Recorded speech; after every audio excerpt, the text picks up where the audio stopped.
pas le droit de nos citoyens. Et avec astreinte de 1 million de francs CFA chaque jour, si on ne libère pas ces moyens-là.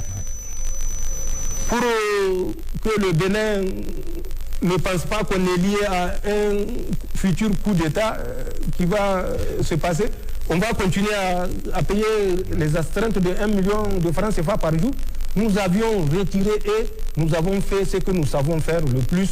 Nous avons remplacé ces véhicules par ce qu'on appelle des ESCO. Donc, que nous avons remplis avec des matériaux et que nous avons utilisé pour reconstituer ce mur défensif protecteur pour nos troupes. 2 jours après, Tigri a fait ce qu'il a fait et ils se sont répandus pour dire, jusqu'à aujourd'hui, dès qu'il y a une audience, c'est le Niger qui a tenté de renverser Patrice Talon. Tout simplement pour avoir la sympathie de l'Occident. Mais quand vous mentez là, ceux à qui vous mentez, peut-être par politesse, vous écoutent. Mais sachez que Allah existe. Et même s'ils ne croient pas en Allah, ils croient au vaudou. Le Dieu du vaudou là existe. Nous savons que nous ne connaissons même pas comment il s'appelle Pascal Tigri, même de nom, avant le 7 décembre. Nous ne le connaissons pas de nom. Dieu nous est témoin. Et je veux que Patrice Talon sorte pour dire que Dieu lui est témoin que nous connaissons Pascal Tigri. Donc, ça n'a rien à voir. Mais c'est un narratif qu'on continue à diffuser. Non, on a vu son avion. Regardez.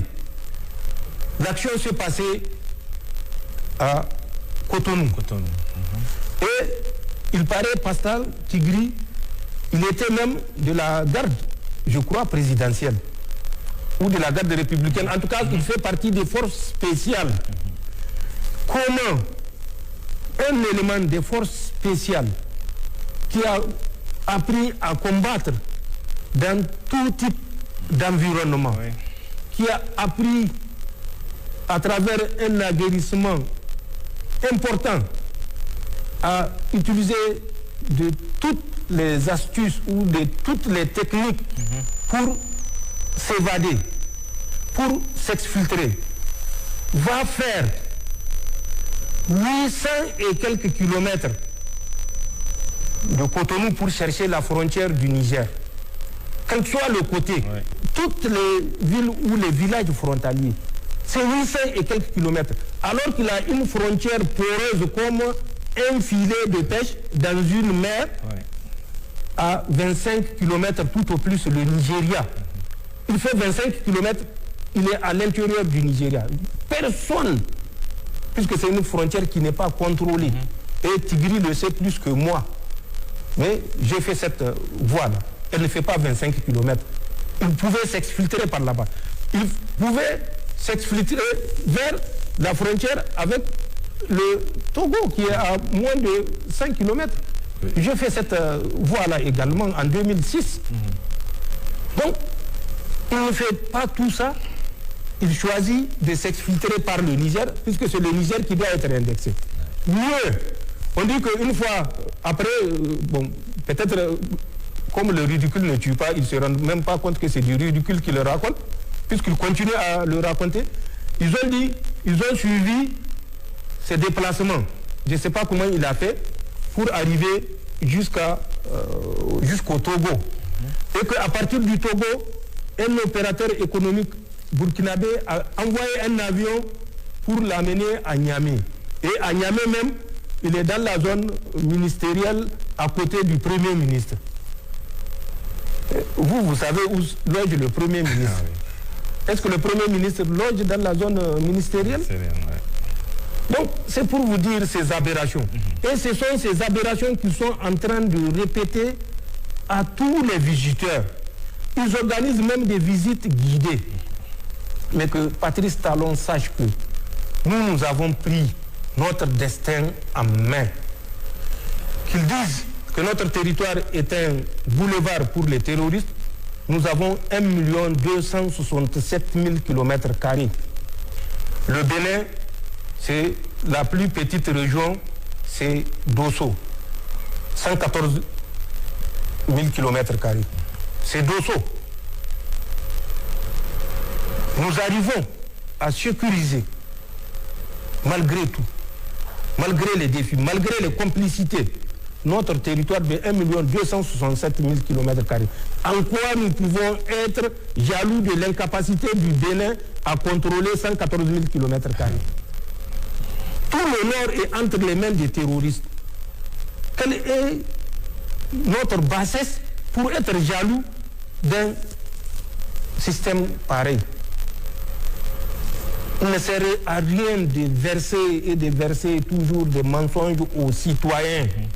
Le mensonge a beau courir, la vérité finira par le rattraper. Nous n'avons rien contre le Bénin. Je l'ai dit, je connais l'histoire.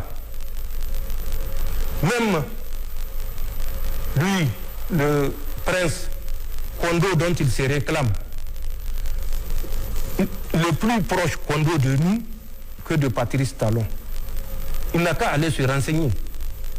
C'est Béhanzin, le prince Kondo, là, c'est lui, le Béhanzin, le dernier qui est mort en Algérie. Du fait de qui? De la même France. Oui. Déporté avec sa famille. Je dis une dernière fois à Patrice Talon, nous savons le degré d'implication, de complicité qu'il a pour nous déstabiliser. Mais ce faisant, il ne fera du mal qu'à son propre peuple. Les Français disent qu'ils ont des instructeurs. Je vais vous dire le matériel de transport que les Français ont au Bénin. Ils ont 13 avions de transport stratégique, de transport tactique, de reconnaissance, de guerre électronique, de poste de commandement. Pour seulement une vingtaine d'instructeurs. 13 avions. Et j'ai dit mieux à Patrice Talon. Ce que je sais et ce que je tiens à lui dire. Parmi ces 13 avions, il y a 5 qui sont des Beechcraft. Il y a 2 Beechcraft King Air 350. Il y a un Beechcraft King Air 300.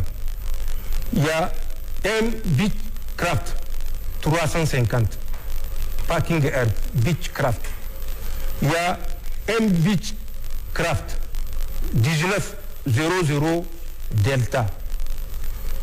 En plus de ces 5 Beechcraft qui font de la surveillance, qui font de la guerre électronique, qui font de l'écoute, qui font du transport moyen, une quarantaine de passagers, qui font office de PC de commandement aérien. Ils ont 3 A330. 3 A330 qui sont des avions de transport stratégique, dont un A330 Mike Romeo Tango Tango Phoenix. Cet avion fait non seulement du transport stratégique, mais il peut faire également l'évacuation sanitaire. En plus de ces A330 qui sont 3, dont j'ai dit un Mike Tango Tango Phoenix, ils ont 2 C-130, dont un C-130 Juliette. Ce C-130 Juliette, il fait du largage, il fait du transport tactique, il fait des posées d'assaut. Le deuxième C-130, il fait du transport tactique, il fait les posées d'assaut. Ils ont des types d'avions de reconnaissance qu'on appelle des avions légers de reconnaissance, ALSR. Ils ont 2 ALSR Bravo Echo 300. Ensuite, ils ont un avion qu'on appelle le CN ou CASA. Nos pays amis ont des CASA. Le Mali a un CASA, le Burkina a un CASA. C'est des avions qui font du transport, mais également qui font des missions de transport de troupes. Donc, comment est-ce qu'on peut me convaincre que 13 avions que je viens de décrire, qui sont à trous, ils ne sont pas parqués en permanence, ils font des va-et-vient, ils font du transport à trous, un aéroport qui est aux coordonnées 10 degrés, 18 minutes, 0,7 secondes, nord, et 1 degré, 56 minutes, 36 secondes, est. C'est l'aéroport du Trou. Ces avions ont une autorisation permanente de vol, survol et atterrissage. Et mieux, c'est des avions qui n'atterrissent jamais avant 1h du matin. Tous les vols se font de nuit, entre 1h et 3h du matin. Qu'on me dise que c'est pour aider le Bénin à former. Non, nous ne sommes pas naïfs. Nous savons ce que nous savons. Patrice Talon sait que ce que nous disons est la pure vérité. Je rappelle à Patrice Talon, le 27 janvier 2026, il a reçu un individu qui était revenu de France il y a à peine une semaine. Il n'a qu'à dire au peuple béninois quel est l'objet de cet émissaire de Macron. C'est pas un Français, c'est pas un Béninois. Mais moi, je sais qui c'est, et lui, Patrice Talon, sait qui c'est. C'est le mardi 27 janvier là, 2026. Oui. Le gars a à peine une semaine de retour de France, il l'a reçu. Il n'a qu'à dire au peuple béninois de quoi ils ont parlé. Il n'a qu'à dire encore, c'est parce que je suis jaloux des audiences qu'il accorde. Patrice Talon, mais on a appris à le connaître. Patrice Talon a fait son bilan, vous avez suivi, alors qu'il est à 6 mois de la fin de son mandat. Mais il n'a pas annoncé une chose aux Béninois. Je lui mets au défi de révéler les numéros que je vais donner ou les chiffres que je vais donner. Un AK, un P, AK, un HP, 2 HP. Le ratio 76, 15, 9. Périmètre 551 km². Date de la première mise en œuvre. J'ai dit mise en œuvre pour lui laisser le choix de savoir de quoi je parle. 1982. Fin de cette mise en œuvre. 1998. Total, 22 millions. Il n'a qu'à dire aux Béninois, puisqu'il dit chaque fois que nous sommes jaloux, c'est par envie que nous dénonçons ces travers. Il n'a qu'à expliquer aux Béninois les chiffres que je viens de communiquer. Pour la Côte d'Ivoire, oui, je ne m'attarderai pas. La Côte d'Ivoire, au moment où personnellement j'étais en Côte d'Ivoire, beaucoup d'Ivoiriens avaient fui la Côte d'Ivoire. J'étais en Côte d'Ivoire avec la mission de la CEDEAO, la MICESI. J'étais en Côte d'Ivoire avec la mission des Nations Unies, le 4 avril 2004. Je suis le premier commandant de bataillon nigérien qui a conduit les troupes nigériennes. Quand j'étais là-bas dans le cadre de la MICESI de la CEDEAO, le PC était à Zimbabwe. C'est à côté de Yamoussoukro, à quelques kilomètres de Yamoussoukro. Quand j'étais passé aux Nations Unies, j'avais mon bataillon qui est déployé dans le centre. J'avais mon PC à Pricro. J'avais des éléments à Famioncro. J'avais des éléments à Adiyapikro, voisins de Bonguera. Ils savent ce que c'est Bonguera. J'avais mon PC à Pricro dans un premier temps. Ensuite, à Daoukro dans un deuxième temps. Ce sont mes éléments avec une section du Ghana qui avait intervenu quand il y avait eu le massacre suite à une embuscade à Korogo, dans la région de Korogo. Je me rappelle, ça doit être en juin ou juillet 2004. J'ai effectué des missions sur le territoire ivoirien pour la paix en Côte d'Ivoire parce que nous étions convaincus d'un idéal. J'ai traversé des cours d'eau que je suis sûr 80% des Ivoiriens n'ont pas traversé. Le Nzi, le Komoé, le Bandama. Nous étions au lac Kossou, non loin également de Yamoussoukro. J'ai parcouru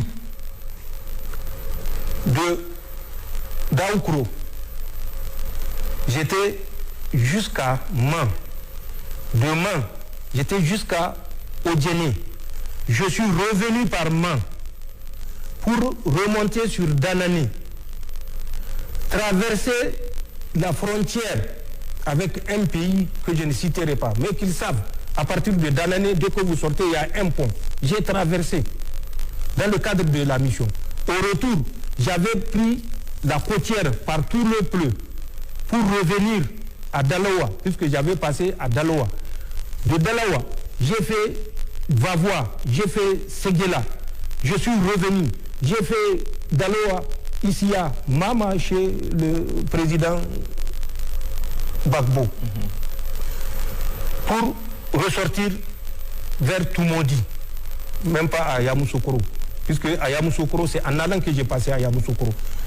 J'ai fait Daoukro jusqu'à la frontière de Bondoukou, à la frontière du Ghana. J'ai fait de Daoukro jusqu'à Abidjan, où certains qui crient aujourd'hui étaient incapables de mettre pied à Abidjan au moment où on était à Abidjan. Ou au moment où c'était les forces françaises qui pillaient la Côte d'Ivoire. Les soldats français ont pillé la banque centrale de Korogo, de Bouaké, et toutes les grandes villes où il y avait des dépôts. Ils transportaient par millions, par dizaines de millions, centaines de millions de francs CFA. La seule chance, c'est qu'ils ne pouvaient pas aller en France avec les CFA puisque personne ne va leur échanger. Ils étaient obligés de dépenser ça sur place en Côte d'Ivoire. Ce n'est pas des Nigériens qui ont pillé, c'est des Français aujourd'hui, leurs amis avec lesquels ils s'acoquinent. Et c'est moi qui ai fait ce sacrifice-là, parce qu'il y a un idéal auquel on croyait. Les Nigériens ont sécurisé Ouattara à l'hôtel Golf. Toutes les forces refusaient. Le Niger avait un détachement spécial qui était à la Rivera, qui protégeait toutes les autorités. Nous le faisons de façon impartiale. Si ce n'est pas moi, c'est ceux qui m'ont relevé. Puisque c'était un séjour, nous avions fait un séjour de 8 mois. Contrairement à la pratique où c'était des séjours de 6 mois. C'est des Nigériens qui l'ont sécurisé. Et moi, voilà ce que j'ai fait. Mais je sais ce que lui, il est en train de faire présentement pour nuire au Niger. Je vais lui rappeler des dates. du 6 au 7 et 8 août 2024 à l'hôtel Golf. 6, 7, 8 août 2024 à l'hôtel Golf. Du 8 à une ville qu'on appelle Jacquesville, je crois, qui est non loin d'Abidjan. Du 28 au octobre au 27 novembre au 43e Bima. Je donne des dates. Il vérifie ce qui s'est passé pendant ces périodes que je suis en train de citer. Juin, juillet 2025 à Korogo, 4e région. Mai, juin, jusqu'à la date d'aujourd'hui, au camp, l'ancien camp du 3e bataillon de Bouaké. Il vérifie ce qui s'est passé et ce qui se passe. Ensuite, à Sokoura, la même période, qui est une ville non loin de Bouaké, qu'il vérifie ce qui se passe. Moi, je sais ce qui se passe. À Congo, à la frontière avec le Burkina, qu'il vérifie ce qui se passe. Moi, je sais ce qui se passe et lui, il sait ce qui se passe. Le mois de décembre, fin décembre 2025, les multiples rencontres qui ont eu lieu avec des dates, j'ai les dates. Lui-même, il a participé. Qu'il réponde en âme et conscience à toutes ces dates-là et quel était l'objectif de toutes les rencontres. Le 16, le 17, le 18, le 19 juillet, à l'hôtel des Armées, dans le plateau, à Abidjan, avec une rencontre spéciale entre 3 pays, dont la France, la Côte d'Ivoire et le Bénin, le 18 juillet, en dehors des autres qui ont eu lieu 16, 17 ou bien 19. Celle du 18 juillet, qui auront réuni des responsables, moi je sais qui c'est, lui il sait qui c'est. Qu'ils sortent pour dire aux Ivoiriens ce qui s'est passé. Nous avons mieux que ça et nous avons plus que ça. Nous avons le dernier financement, mais nous le gardons pour l'histoire, parce qu'il ne sert à rien que les gens pensent que c'est les preuves qui vont pousser ces gens-là à abandonner ce qu'ils sont en train de faire. Qui n'a pas vu le Mali? Depuis le temps de Choguel Maïga, qui a été abandonné en plein vol aux Nations Unies, qui était parti avec des preuves, à Abdoulaye Maïga, le général actuellement Premier ministre, qui a répété 3 fois, plusieurs fois, pour qu'on leur permette de présenter les preuves. Dites-moi qui s'est toujours opposé. N'est-ce pas la France qui a mis son droit de veto? C'est la France qui a mis son droit de veto. Mais nous savons, et il faut que les Nigériens comprennent, en plus de ce que nous disons avec précision, date, heure, lieu, coordonnées géographiques, acteurs, montant. Pour les montants, je reviens à Patrice Talon. Décembre 2024, il a donné 90 millions à Takubakoy. 90 millions. Décembre 2024. Je sais pourquoi il a donné les 90 millions. Mais il n'a qu'à demander à Takubakoy si l'usage qu'il a fait des 90 millions est celui que Patrice Talon lui avait demandé. Takou Bokoy a remis cette somme au cours d'une rencontre à Abuja du 8 au 9 décembre 2024 pour l'achat de 700 motos, dont 500 motos au profit du GINIM et 200 motos au profit de l'EIGS. Ça s'est passé du 8 au 9 décembre 2024. Et dans le bureau d'un assistant que je sais et que lui, il sait, et réunion au cours de laquelle des acteurs ont pris part que je connais et que lui, il connaît. Mais l'objectif pour lequel, je rafraîchis la mémoire à Patrice Talon, pour lequel il avait donné les 90 millions, c'était dans un montant plus global de 300 millions. C'était destiné au versement aux terroristes qui sont en train de mener des actions dans le W et la Pendjari. Takou Bokoy a détourné cet argent-là parce qu'il l'a versé comme participation pour l'acquisition de 700 motos. Si vous avez remarqué, le 31 décembre 2024, le contrat qui liait Patrice Talon aux terroristes, pour lequel il versait cet argent, est arrivé à terme. Le 8 janvier, au moment où même le chef d'état-major était en déplacement au Tchad, le chef d'état-major béninois, il y a eu une attaque qui a fait une dizaine de morts.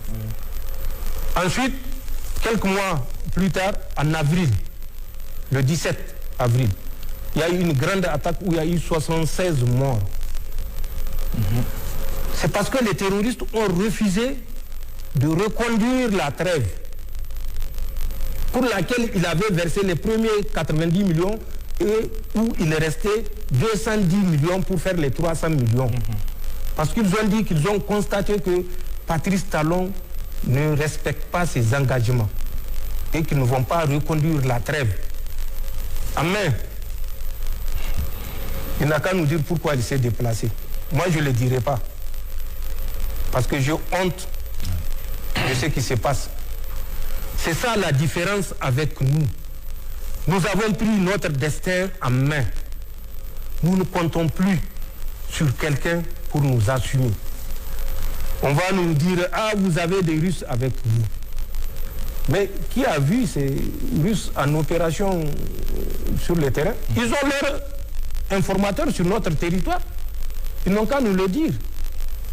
Nous avons récupéré notre liberté d'action. C'est ça la différence avec Patrice Talon qui a perdu sa liberté d'action. Aujourd'hui, l'armée du Bénin ne peut pas être présente dans le nord Bénin. Et de quoi on peut être jaloux? On ne sera jamais jaloux d'un pays frère. On ne sera jamais jaloux de nos frères. Mais si c'est la jalousie, c'est peut-être Talon qui l'a dans son cœur et il pense que tout le monde est comme lui. Lui qui pensait pouvoir nous asphyxier s'est retrouvé avec une noix de coco dans la gorge. Il n'a qu'à se débrouiller avec. Il n'a qu'à répondre aux questions que j'ai posées. Alassane Ouattara, j'ai donné des indications. Je crois avoir fait suffisamment. Les preuves, ce n'est pas ce qui manque, mais il y a des preuves que nous n'exposons pas pour ne pas exposer. Donc voilà ce qu'il y a entre ces pays.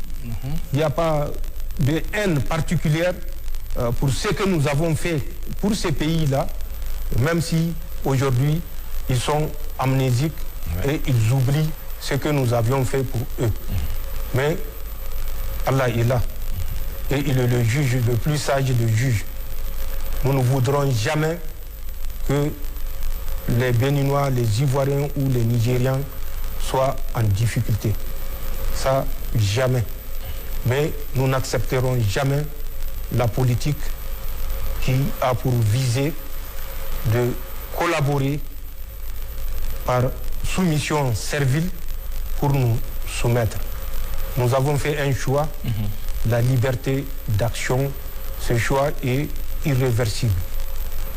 Voilà ce que je peux dire par rapport aux relations que nous entretenons avec ces pays-là. Monsieur le Président, toujours au sujet des relations diplomatiques, lors de notre entretien du 31 mai 2025, vous évoquez les relations conflictuelles avec les sociétés chinoises qui exploitent le pétrole nigérien.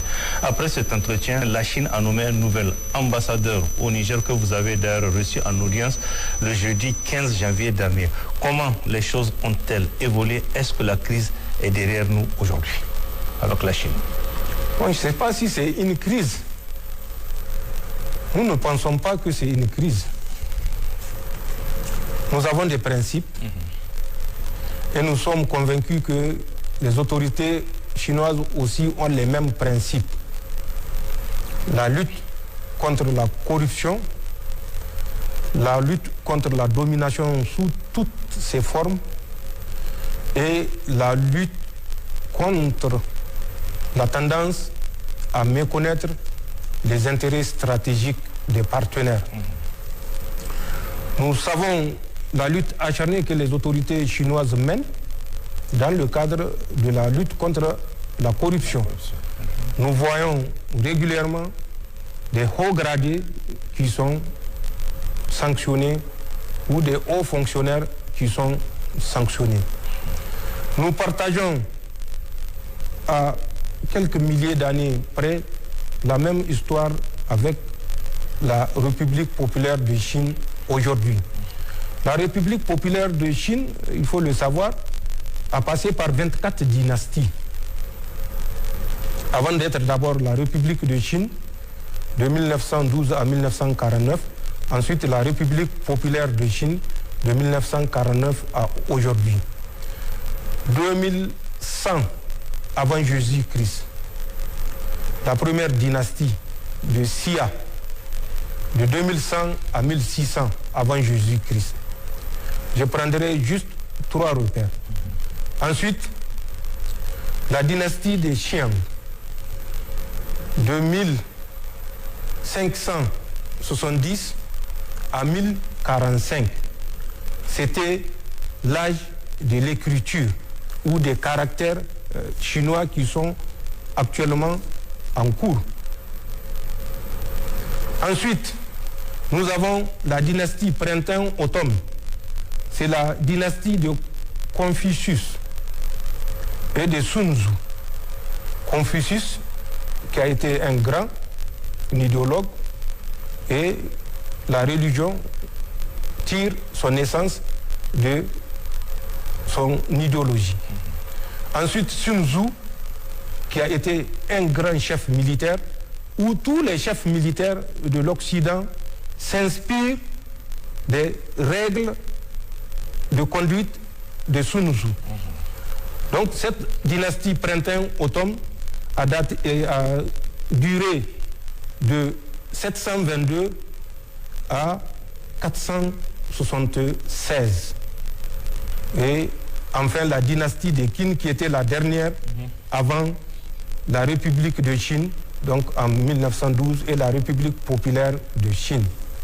La Chine a connu les affres de la domination, comme le Niger. Donc nous savons que c'est des valeurs que nous partageons, les valeurs de nous libérer, les valeurs de ne plus jamais nous laisser soumettre. Ils sont parvenus à travers beaucoup d'efforts, beaucoup de souffrances, beaucoup d'investissements et beaucoup de sacrifices. Et c'est ce que nous avons choisi de faire à partir du 26 juillet 2023. Nous savons que les autorités chinoises sont conscientes de notre volonté de développer notre pays. Nous avions trouvé une grille de partage qui est totalement défavorable au Niger. Nous avions demandé qu'on revoie les choses pour ne pas aller dans les mêmes travers que l'uranium du Niger. Ça a créé des incompréhensions, mais aucune coexistence ne peut être un long fleuve tranquille.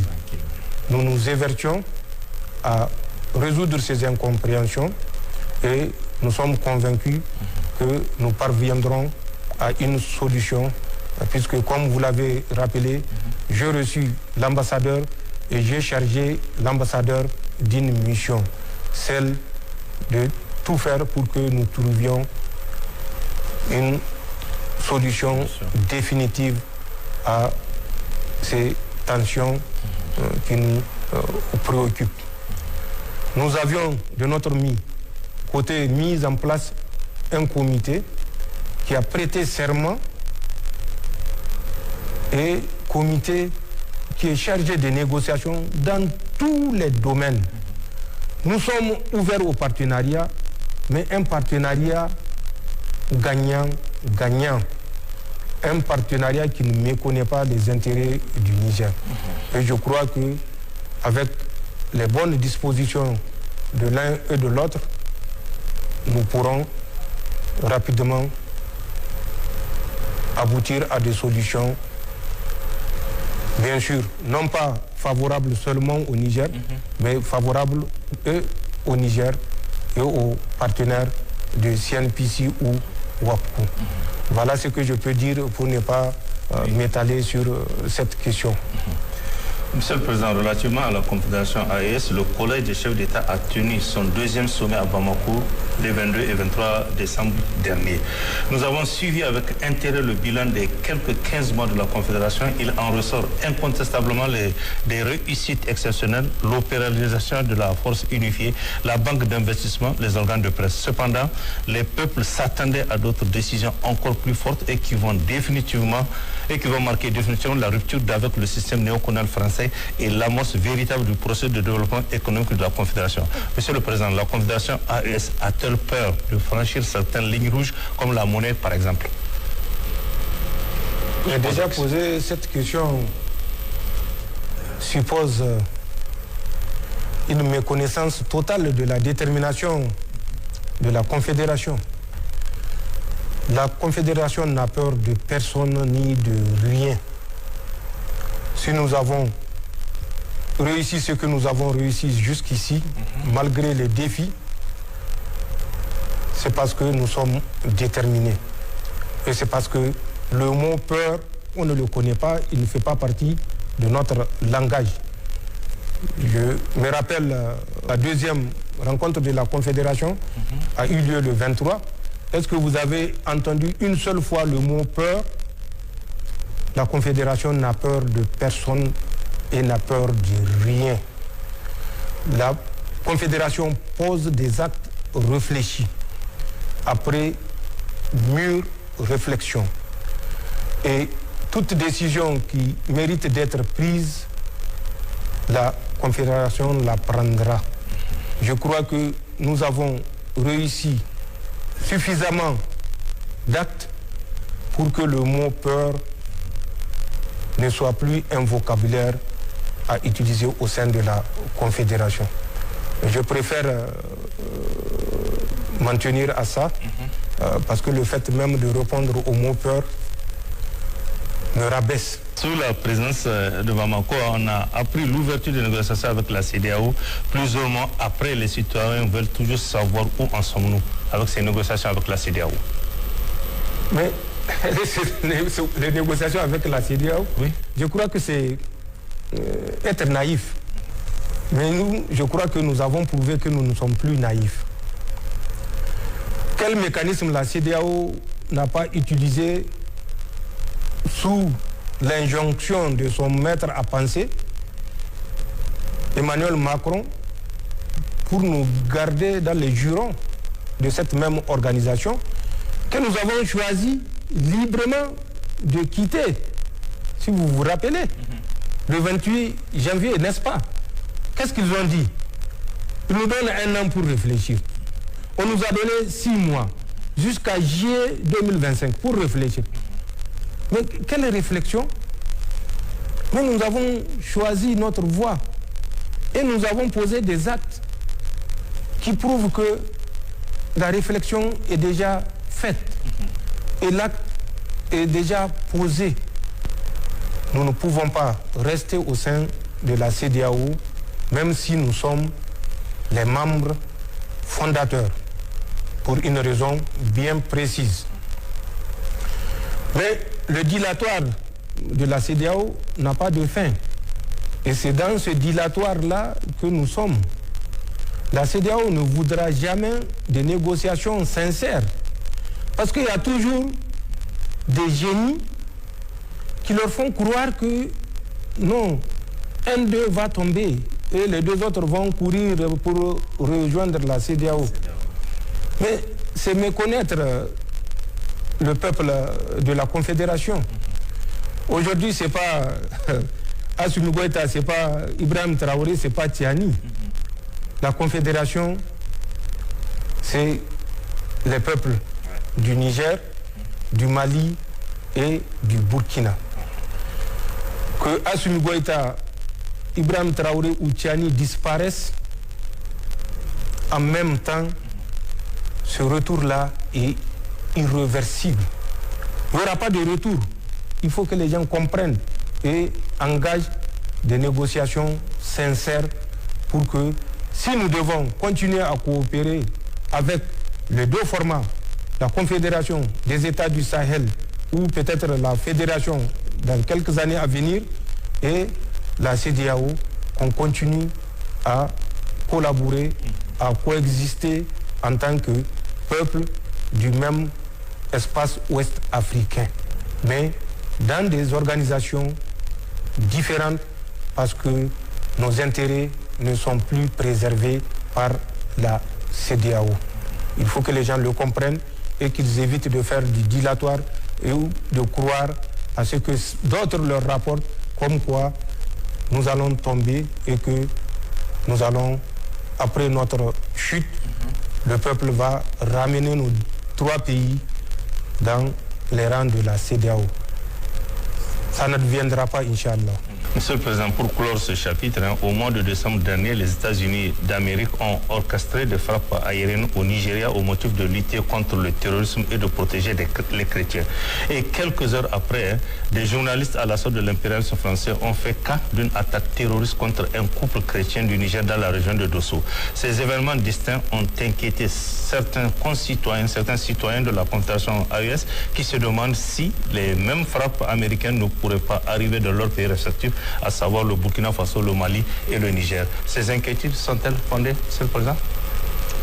Bon, pour d'abord répondre à la première partie, nous ne nous ingérons pas dans les décisions de défense ou de sécurité d'un pays ou d'un pays avec un partenaire.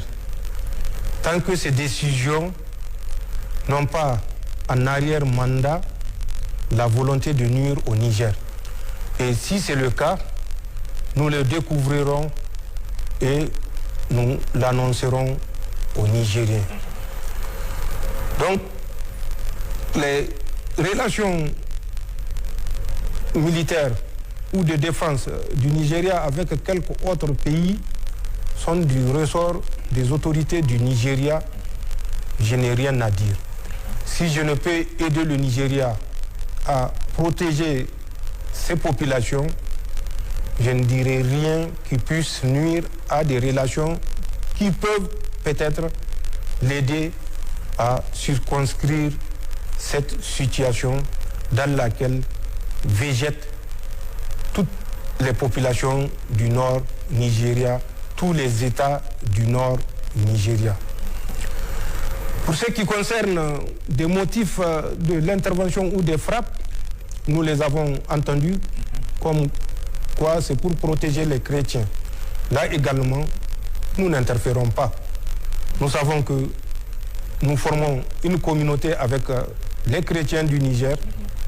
Nous ne connaissons pas ces agissements, même si les mercenaires, justement de ces puissances occidentales, ordonnent souvent à ces mercenaires de massacrer des populations innocentes. Le journaliste qui l'a dit ne mérite pas que je prononce son nom, mais je sais une chose, qu'il était à un certain moment au Mali. Il a quitté le Mali puisqu'il ne peut plus mentir allègrement qu'il est parti s'installer au Sénégal. Et c'est à partir du Sénégal qu'il court tout ce tissu de mensonges.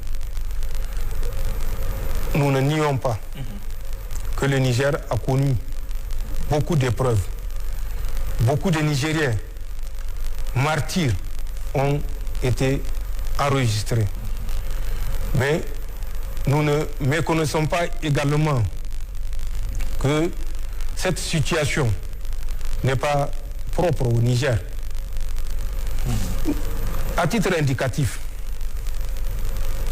c'est nous qu'on peint comme un pays dangereux, infréquentable, où les terroristes courent dans tous les coins et recoins sur toutes les grandes artères, toutes les voies, tous les axes routiers, dans les villages, dans les campagnes, dans les rases campagnes. Mais ces pays qui sont considérés comme des références de paix et de tranquillité, où aucun compatriote, quand je dis compatriote, un citoyen de ces pays n'est tué. Je vous donne juste un petit exemple. En 2020, en France, il y a eu 5000 homicides. 2020. 5000 homicides en France. Les gens ont prétexté que c'est le Covid qui a rendu les gens fous, mais nous avons été exposés au Covid au même titre qu'eux. Est-ce qu'il y a eu 5000 morts par homicide au Niger? Non. Aux États-Unis, d'où vous venez de tirer votre question, en 2020, il y a eu 21 500 morts par homicide. Allez-y, cherchez dans le journal, le New York Times, du 28 septembre 2021, vous verrez ce que j'ai dit. Et depuis la création de l'organisme chargé de l'observation, du recensement des homicides en 1960, il n'y a jamais eu une année où il y a eu moins de 15 000 morts par homicide. Donc, chaque pays a ses problèmes, mais rappelez-vous, je l'ai dit ici, l'Élysée, le Quai d'Orsay avait juré notre perte. Ils ont mis 2 structures en place.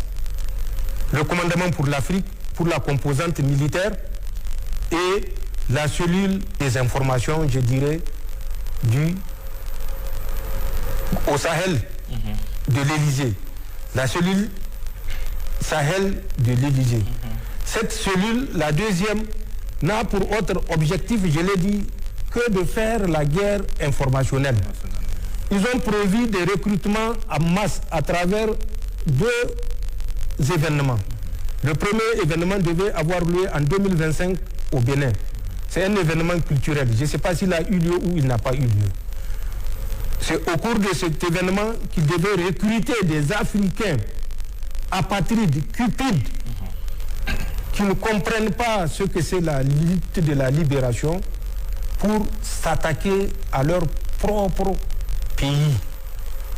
Ensuite, 2026, c'est prévu. Je ne sais pas si ça tient ou ça ne tient pas, la francophonie au Kenya. Ils vont profiter également de cette rencontre pour recruter des apatrides africains. C'était les 2 plans. Ensuite, en septembre 2025, vous avez vu l'appel d'offres international, mais particulièrement orienté vers les pays africains pour recruter des influenceurs. Je l'ai dit lors du dernier entretien, dont la mission n'est autre que de créer des événements, d'amplifier des événements dans la Confédération, de dénigrer les relations de coopération entre la Confédération et 5 pays, je vous les ai cités lors de la dernière interview. Donc, il faut effectivement avoir de la mémoire pour que tout ce qui se passe ne nous déstabilise pas, ne nous détourne pas de notre objectif. Ce journaliste-là a inventé un tissu de mensonges. Nous ne disons pas qu'il n'y a pas de mort au Niger. Ça serait de la pure démagogie, surtout dans le contexte où nous sommes. Mais ce qu'il a dit en termes de conflit religieux est un mensonge. Mais ce n'est pas son mensonge, c'est le mensonge de la guerre informationnelle dont Jean-Marie Bockel a prévu de doter le Quai d'Orsay, cette force de frappe informationnelle qui va mettre le pas des pays de la Confédération quand il répondait à une députée française qui disait mais comment se fait-il que les États de l'AES vous attaquent et que vous ne répondez pas, surtout les Nigériens. Il lui a dit calmos. J'ai un programme de force de frappe informationnelle au profit du Quai d'Orsay et elle sera chargée de cette mission. Nous savons ce que nous savons. Nous savons ce qu'ils sont en train de faire. Nous savons ce qu'ils sont capables de faire vis-à-vis même de leurs propres compatriotes. Pour vous dire, les interventions faites où nous avons exposé des faits ont coûté la vie à date.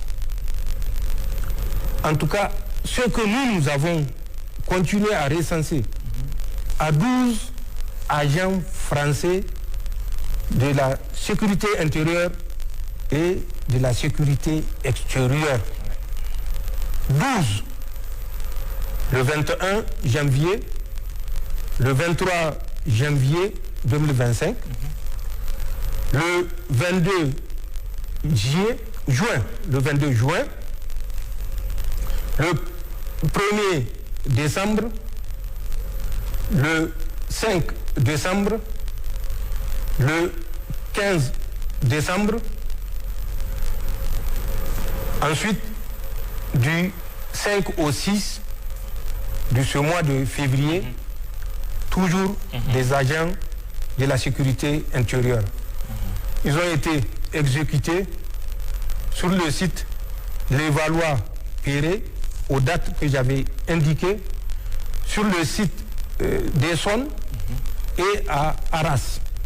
Arras, c'est la dernière exécution la nuit du 5 au 6 du mois de février. Une commandante de la sécurité intérieure a été abattue. Qu'est-ce qu'on communique aux gens? D'abord, les noms ne sont pas communiqués. Et le mobile, c'est un suicide.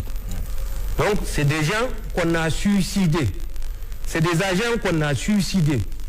Pour ce qui est de la sécurité extérieure, je citerai deux.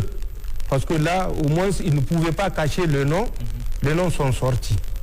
C'est Éric Denetier avec Delta, Echo, November, Echo, Charlie, Echo. Ensuite, un député des Républicains, un certain Olivier Marlex, vérifié, Denetier a été suicidé le 12 juin et Olivier Marlex a été suicidé le 7 juillet. Ne me dites pas c'est quel Français, je l'ai dit, eux ils savent de quoi je parle, vous-même à tête reposée, vous comprendrez pourquoi je dis qu'ils ont été suicidés.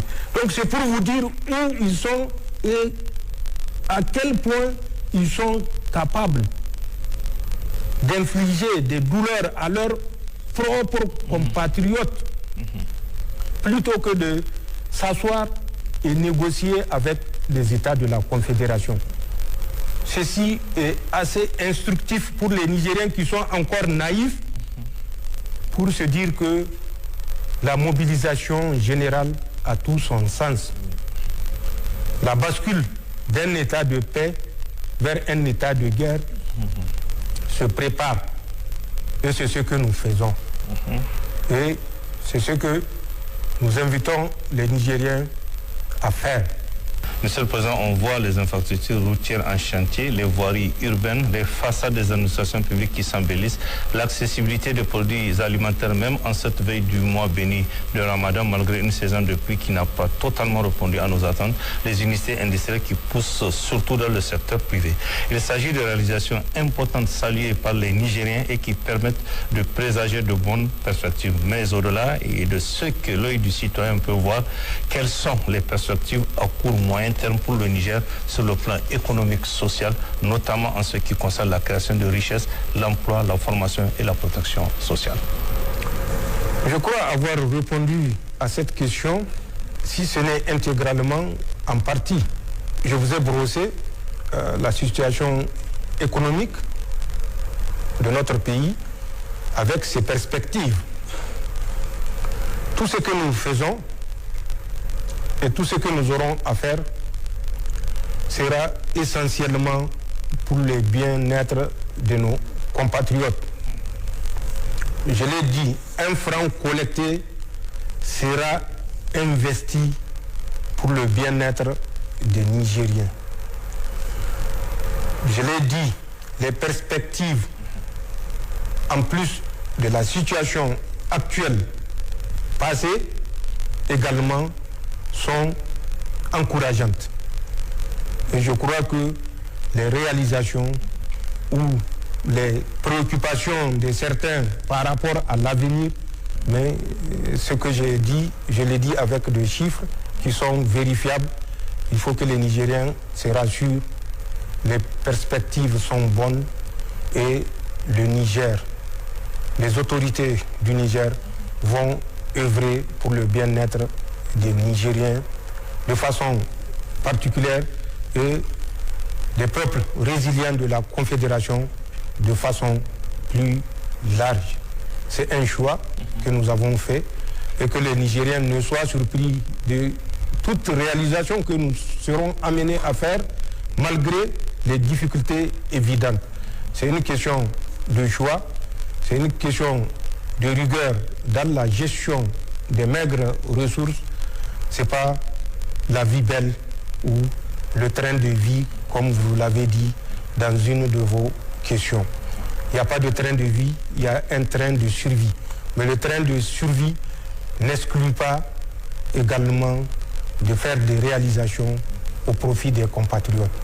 Je crois que nous avons suffisamment donné les preuves à travers des efforts que nous avons consentis, des sacrifices, notamment dans le domaine de la santé, avec les réductions, dans le domaine des hydrocarbures également, avec les réductions, dans le domaine tout simplement du commerce, avec le ciment et tous les autres matériaux qui sont maintenant produits sur place au Niger. Si vous voulez construire, vous avez la tonne de ciment au maximum à 60 000 et vous avez le fer à béton, vous avez le fil de fer recuit, vous avez la tôle, vous avez les tubes carrés, vous avez les IPN. Je crois que vous avez tout pour construire. Et c'est l'objectif. Créer les conditions, un environnement favorable au redécollage du Niger pour que nous soyons à notre tour, comme certains pays, mais pas tous quand même, parce que nous voyons d'autres qui sont en train de plonger. Ce n'est pas l'objectif. Donc, les perspectives sont bonnes et ce qui sera fait pour le bien-être des Nigériens sera fait, Inch'Allah. Au terme de cet entretien, Monsieur le Président, quel sera votre message à l'endroit des Nigériens et de tous nos concitoyens de la Confédération AES? D'abord, c'est un message de gratitude pour leur sacrifice. Parce que si nous avons tenu, c'est grâce à Allah subhanahu wa ta'ala, mais c'est grâce à la résilience des peuples du Sahel, nigériens, des Maliens et des Burkinabés. Et je crois qu'il y a eu suffisamment d'événements illustratifs. Nous remercions l'ensemble de nos compatriotes pour les sacrifices consentis. Nous appelons les autres qui, malgré les énormes efforts consentis, ne mesurent pas la portée du sacrifice que l'État consent pour leur permettre d'avoir un minimum. Il faut qu'ils réfléchissent à tête reposée pour comprendre beaucoup de sacrifices sont consentis et que l'État fera tout pour que chaque Nigérien comprenne et soit convaincu que le choix qu'il a soutenu est le bon choix. Nous prions Allah subhanahu wa ta'ala pour que nos martyrs qui nous ont dévancés reposent dans son paradis Firdaus et qu'il leur accorde sa rahma. Nous prions pour que Allah subhanahu wa ta'ala accorde un prompt rétablissement à tous nos martyrs, à tous nos blessés, civils comme militaires. Nous sommes de cœur avec les familles de nos martyrs et les familles victimes de ce mercenariat à nous imposer. Nous appelons le peuple de la Confédération à rester résilient. Nous ne ferons jamais de la démagogie. Nous avions déjà dit, nous serons sincères et que tout ce que nous ferons sera basé sur la sincérité entre nous et nos compatriotes. Parce que nous sommes